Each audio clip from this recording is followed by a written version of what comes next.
It was never about voter fraud. It was never a protest. It was always about holding on to power, whatever the cost.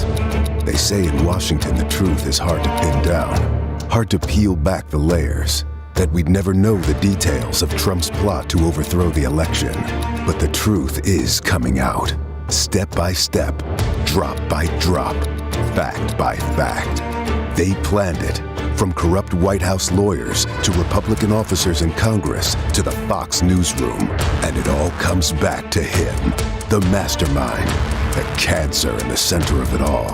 The man who would kill his own vice president to hold on to the White House. And aware of the rioters' chants, the president responded with this sentiment: Mike Pence deserves it. Because then and now, it's always been about one choice: America or Trump. So my name is Rich Procida. I'm an author and attorney. I'm the founder of the Truth and Democracy Coalition, and we're working to build a pro-democracy movement in America. We're going to need Americans of all political persuasions to support democracy. If, God forbid, we have to overthrow a dictatorship. So we need to enlist our institutions, from businesses and the church to government institutions and the military to media outlets. We need to all get them on our side and get them promoting democracy and not supporting efforts that oppose it or undermine our democracy. So we're going to need conservatives, moderates, and liberals to come together to defend democracy.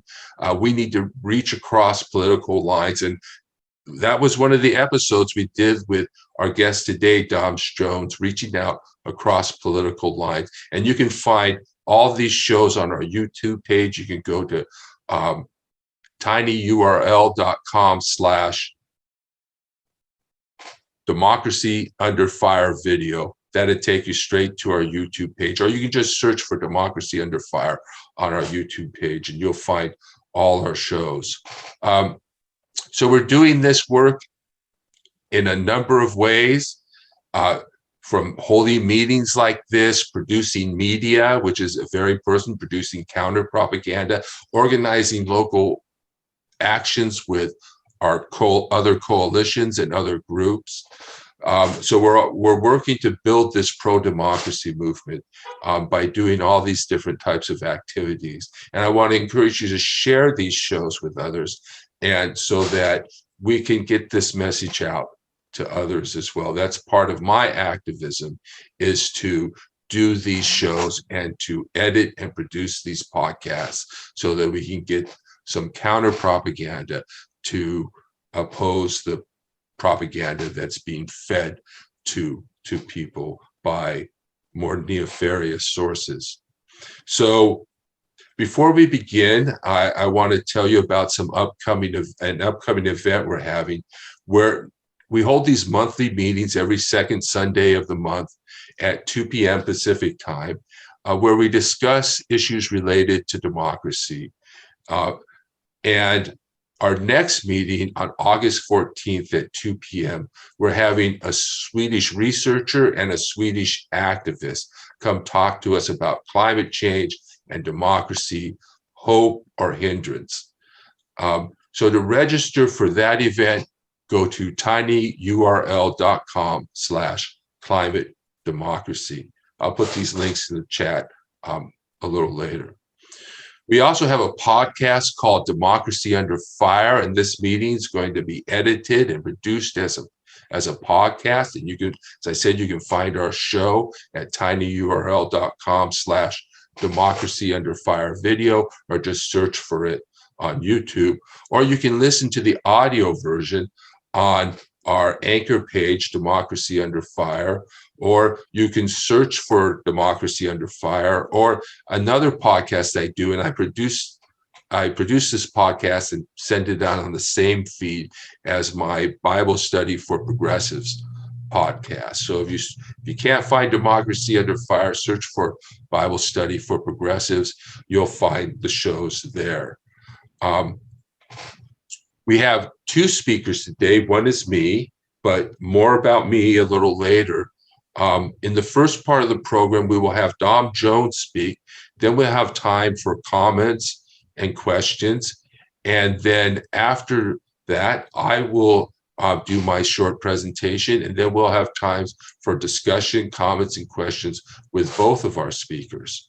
And then we'll close with a few actions and reminders. So Dom Jones is a former missionary and an ordained minister who aims to address our country's difficulties. As an African-American woman, she speaks about how her lived experience speaks to our current controversies, and she seeks to foster unity through collaboration, education, and wellness. And so at this time, I'd like to hand it over to Dom Jones. Welcome, Dom. Thank you, Richard. Thank you for having me. And I want to say hello to everyone, to all of you that I spoke with the last time I was on. Hello again. It's so good to see everyone. And I mean, we've come together for another really important cause, another important mission, and another important reason. And so we all recognize what has just occurred with the overturning of Roe v. Wade by the Supreme Court of the United States. And that has vastly already begun to impact our nation in a way that really is, it's hard for many people. And the thing about it is that a lot of people are feeling that their rights and the things that they hold dear, the power over their own bodies, are being overlooked and are being usurped. And I want to kind of start with you all with an understanding of my background. So I was raised evangelical Christian. I was actually born and raised. My grandmother, my parents, I have a huge history in my family. And it's a joke commonly in my family that the first book that I read was the Bible, because I knew the stories about Moses and Noah before I knew ABCs. So, it was something that I loved growing up, you guys. I loved learning about the scriptures. I know from Genesis to Revelation. And really, it was a strong foundation for me growing up to build my life upon, despite the things that I went through.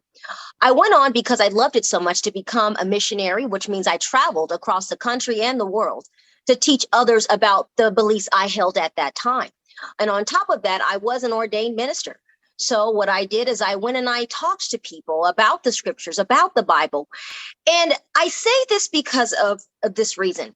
There was a time that I actually believed that abortion was just wrong. If you did it, it was completely not okay. And,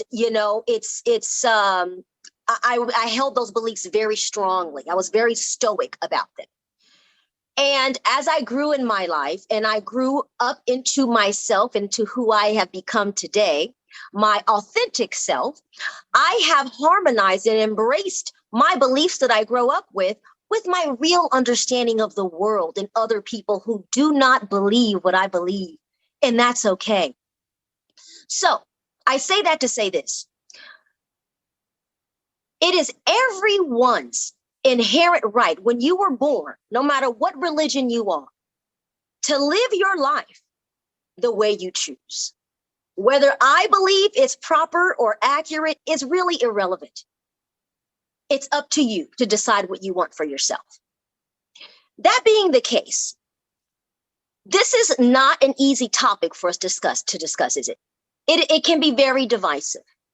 We need to learn how to have conversations in a kind and a loving way. We must learn to be okay with disagreeing and not maligning a person's character by their beliefs. So what the Supreme Court has done by saying that women federally in our country cannot obtain an abortion, they have chosen to marry a Christian belief with our law. And we all know that there is supposed to be in separation of church and state. Now, I want to give us a little bit of background before I continue. I don't know if you guys recall, but when Governor Greg Abbott signed Texas Law SB, last year, he provided a really often heard statement in Texas when he said, "Our Creator endowed us with the right to life." Now, Abbott's religious invocation to justify Texas law begs the question, though, whose vision of a creator exactly? It's important for us to recognize that the United States is more diverse now than it has ever been, my friends. We are a country of over 330 million people who participate and who practice every major world religion, with a growing number practicing nothing in particular. Views on abortion vary widely, both among and within religious denominations. And all of these perspectives, my friends, are protected equally under the U.S. Constitution by the establishment and free exercise clauses of the First Amendment, which together protect the fundamental right to hold religious beliefs of one's choosing while ensuring that the government remains neutral when it comes to matters of faith. And let's pause there. The government remaining neutral. Is our Supreme Court right now showing that it is remaining neutral? I encourage you to answer that question for yourselves, and we're going to have more discussion about that. And among the most deeply shameful moments in our nation's history has been the legal system's justification for brutal racism. Notice this, and discrimination on the basis of religion. Going back to at least 1852, when the Missouri Supreme Court upheld enslavement in America in an opinion that asserted the following: the introduction of slavery amongst us was, quote, in the providence of God. So alarmingly, not only have we approached, my friends, but we are standing upon the commingling of religion and government on the issue of abortion in our country, not just certain states, not limited to Texas. And it's important to understand that many Christian beliefs vary on the issue of abortion. See, one need only take the vast array of, quote, the friend of the court briefs filled in the Supreme Court in Dobbs to understand the sheer complexity and span of religious views that coexist in the United States. For example, Catholics for Choice in the U.S. Conference of Catholic Bishops put forth competing views, notice this, of what it means to adhere to the Catholic faith. One group's brief advocates for reproductive rights within the teachings of the church, while the other interprets those same teachings to portray abortion as an unspeakable crime. Here's another one. The same goes for various Jewish organizations and religious leaders who embrace a wide range of understandings and interpretations of the role and permissibility of abortion in Judaism and have filed dueling briefs. Some Lutherans and Protestant groups have registered their support for the ban that has happened in Mississippi, while some Muslim, Presbyterian, humanist, and even atheist groups want the court to strike it down. The very problems the First Amendment was designed to avoid, public divisiveness and social conflict based on religious difference, are on full display right now. Diversity of thought, my friends, my fellow Americans, who I appreciate you all and I love you no matter what you believe, because we are in this country together. Diversity of thought exists within every religion and includes those who believe their faith compels them, right, to support reproductive rights. I understand that because I was of that kind. And notice, I want to share something with you guys. The late Dr. George Tiller, for example, he was murdered a little over a decade ago by an anti-choice zealot, and he was known to be a devout Lutheran who considered his abortion practice a spiritual calling. This is his choice. Another provider, Dr. Ben Brown, recently said that he believes that his work is an expression of his, quote, Quaker values. Faith leaders like Reverend Dr. William J. Barber II of the Poor People's Campaign have long supported reproductive justice as a part of their religious missions, and many more have voiced their support for access to abortion in the wake of what happened in the SB 8's passage.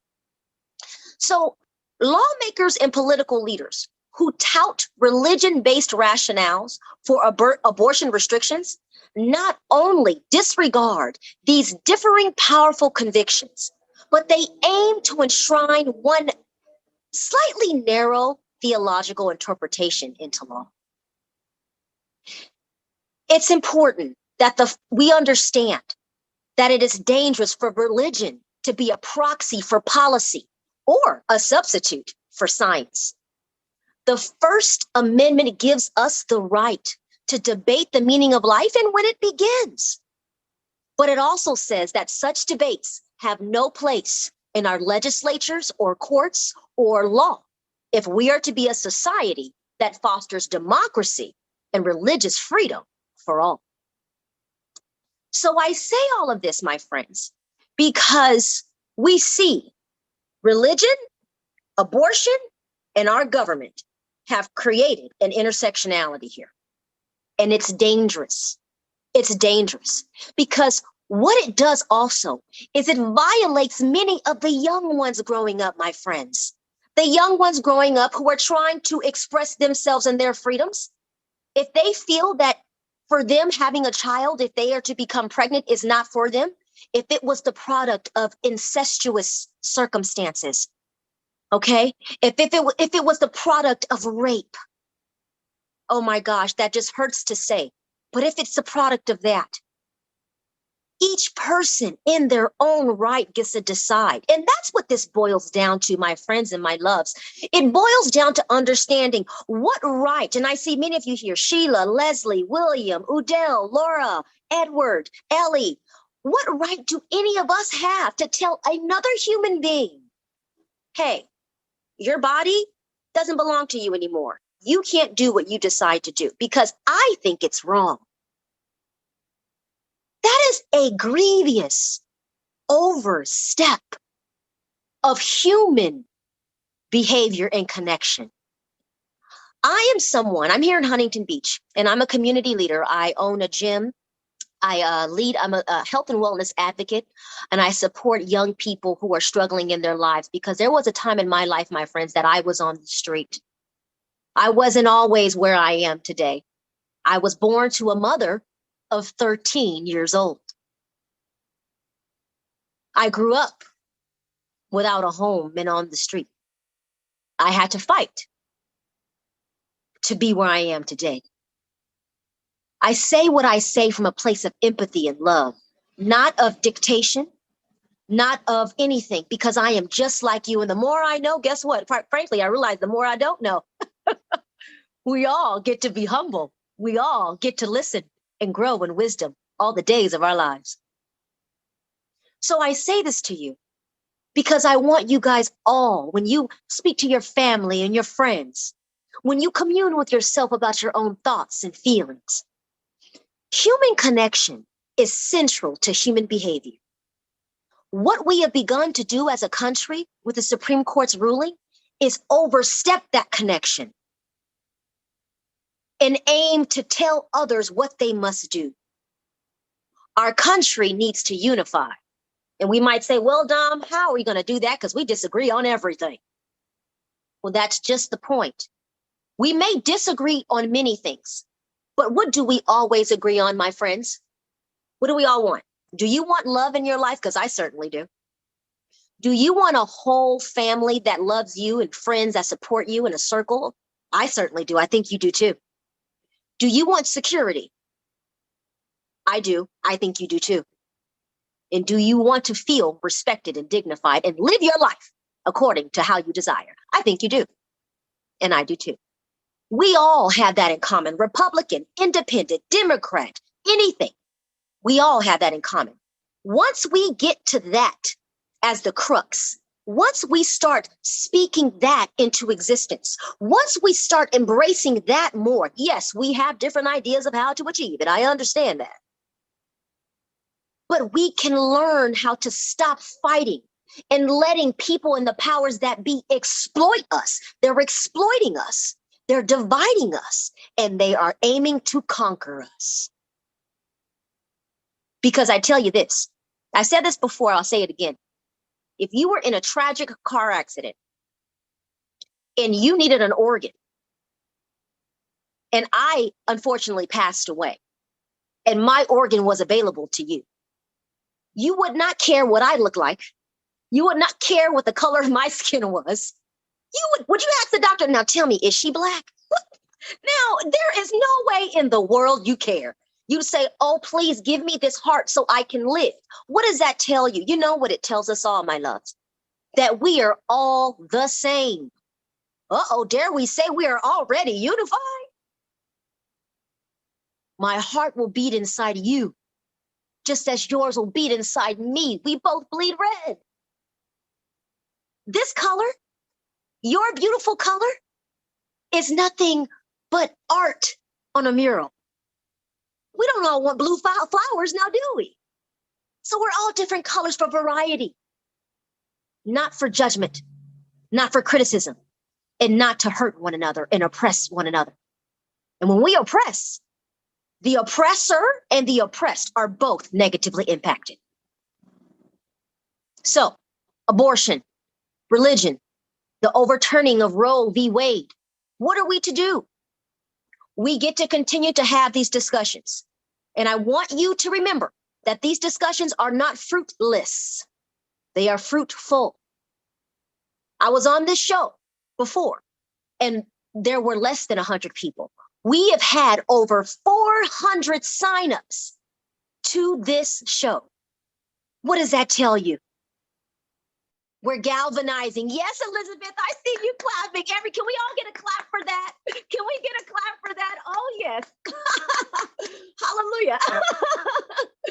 We are all, this is great because this is a movement. This is a movement for change, and it starts doing what you're doing right now. We are having the conversation. Yes, Dulce, we are having the conversations. We are trusting one another in a safe space. We are not going to speak negatively over one another to each other. We're going to practice right now being unified. And here in Huntington Beach, where I am and where you are, I am galvanizing the communities that are around me to bring and to build and to nourish so that we can build our democracy even better. Because guess what? You know it. It has to be protected.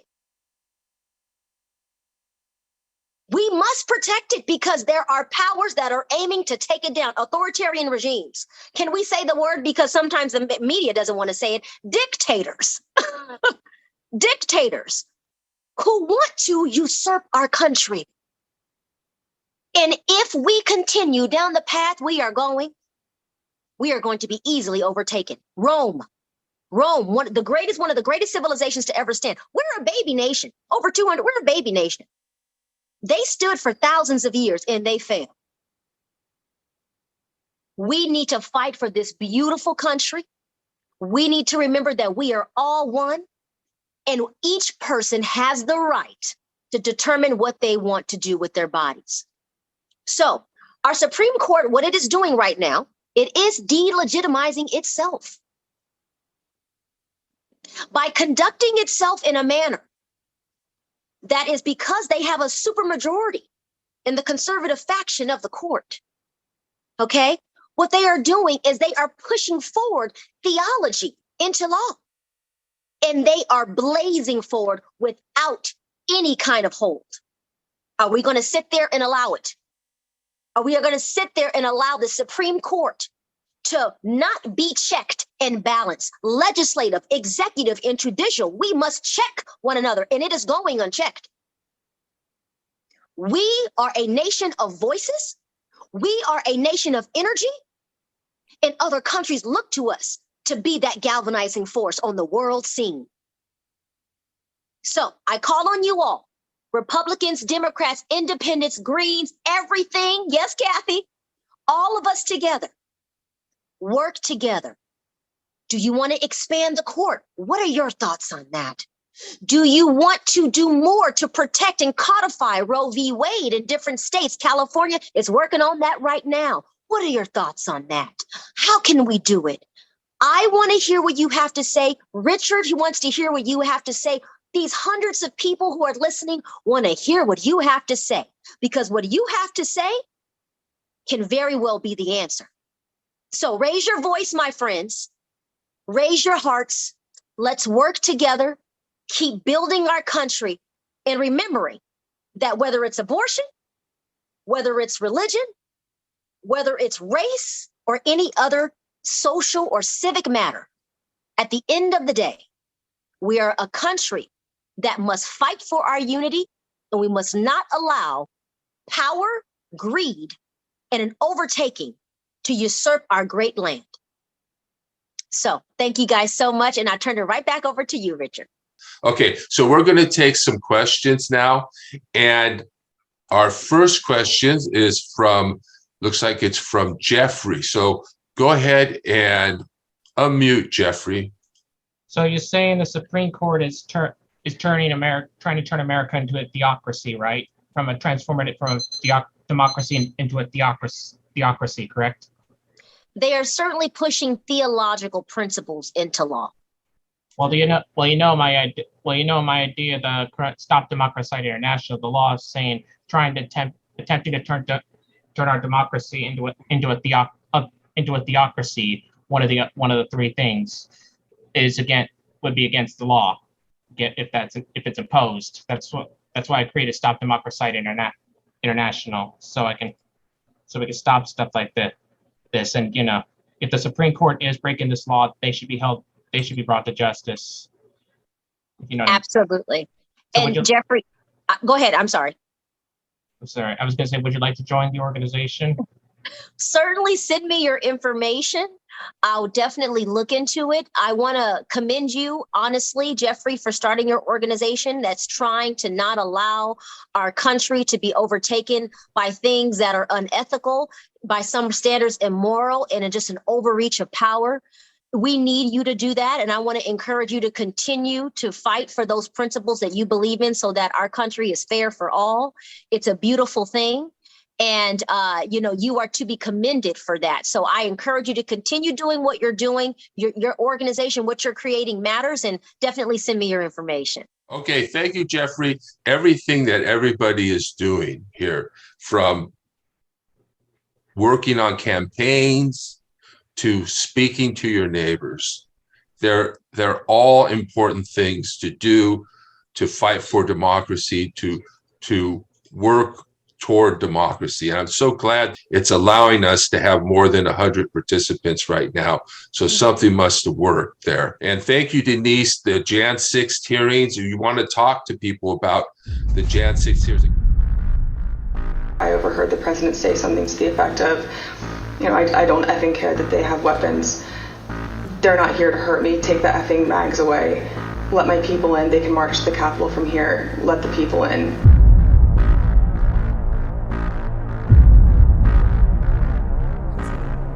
Reached up towards the front of the vehicle to grab at the steering wheel.